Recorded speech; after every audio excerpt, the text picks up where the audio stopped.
Should Tai Lung be the Dragon Warrior? Now, after people watched Kung Fu Panda 4 and was disappointed with it overall, and the Dragon Warrior that was introduced to us, people were wondering, could he be the Dragon Warrior? I have to go back to the story. Let's recount it real quick. He was raised by Master Shifu. Shifu recognized he was extremely skilled, strong. He thought he would be the Dragon Warrior. Oogway said, So he went on a rampage in the village. Oogway took him down, imprisoned him for decades. Tai Lung got out, went to Master Shifu, went to the Jade Palace, took down Shifu, got taken down by Po, skadooshed into the spirit realm, and boom, that's Tai Lung's story. So the first thing before we even discuss the Dragon Warrior, he's not even in the same realm to as Po, as the physical world. He's still in the spirit realm. Could he come back to the physical realm? We've seen people skadoosh themselves into the spiritual world and still be able to come back to the physical realm. We've seen people already past of old age or killed or whoever be in the spiritual realm and be able to capture enough chi. So can you come back into the physical realm, the physical world? Absolutely.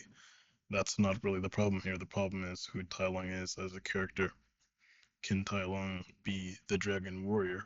And I'm not talking power wise. We know power wise that Tai Lung is quite literally one of the strongest masters we've ever witnessed. So strength has no play, it has no push when it comes to whether he could be the Dragon Warrior or not. It all comes down to the moral part, the title part.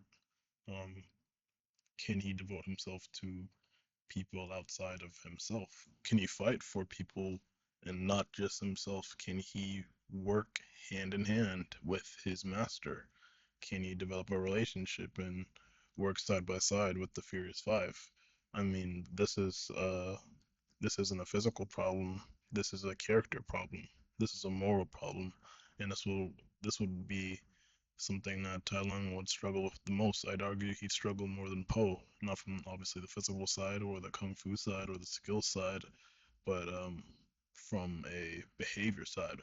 Can he get the village to look at him as the Dragon Warrior? Can he get the village to forgive him for what he did? Remember, he stormed the village. He sent mayhem to the village. Can he get the village to not fear him?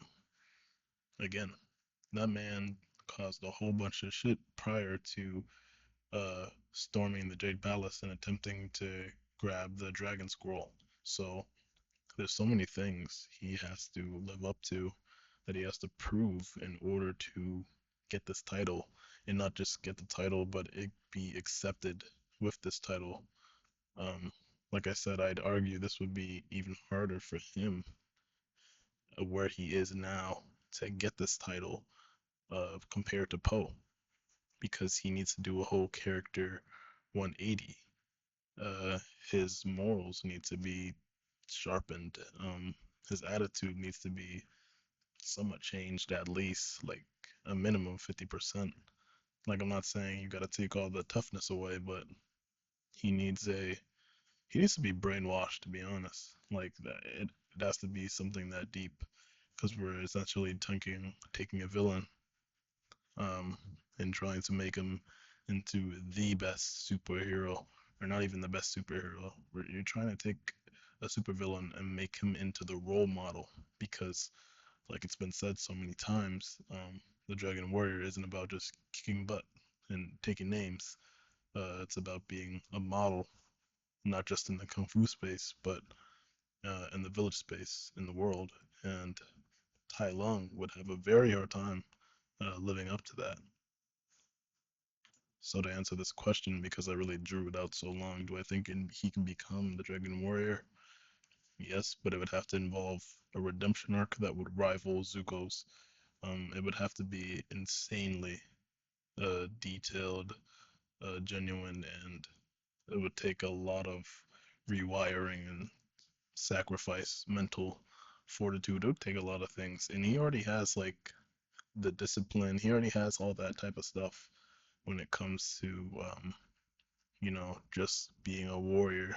Like mentally, he's a warrior, but that's not all of what being a dragon warrior is about. You also have to have a soft side, and he would have to develop this soft side. This is the part where um, Shifu's failure comes in. I don't think he might have raised Tai Lung. He might have been a good father, but he failed to develop that soft side. Could you argue this is because of a lack of a mother? Probably. Maybe offering a mother type role somewhere, and introducing this character that can offer this type of role to soften this warrior up can help. Maybe a, I don't know, like a, it can be a mother role, it can be a love interest. Like it can't just be Poe.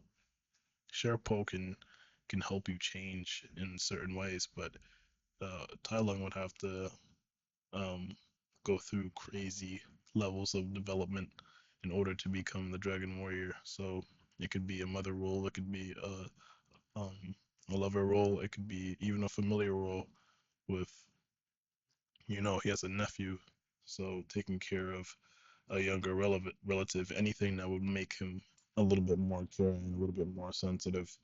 Um, that portion of his life where Shifu figured out he would be a generational talent, he sharpened up Tai Lung to the point where nothing was left of him but a warrior. How can this be fixed? Maybe this can also be fixed with father-son time with Shifu. Maybe this can be fixed with Tai Lung finding inner peace. But it has to be fixed somehow. You can't just grab current Tai Lung and throw him into the Dragon Warrior role, or you can't just make him magically good and throw him into the role. Doesn't work like that. It would fuck his whole character up. So yes, Tai Lung can be the Dragon Warrior. It would just take a lot for him to actually fit in that role.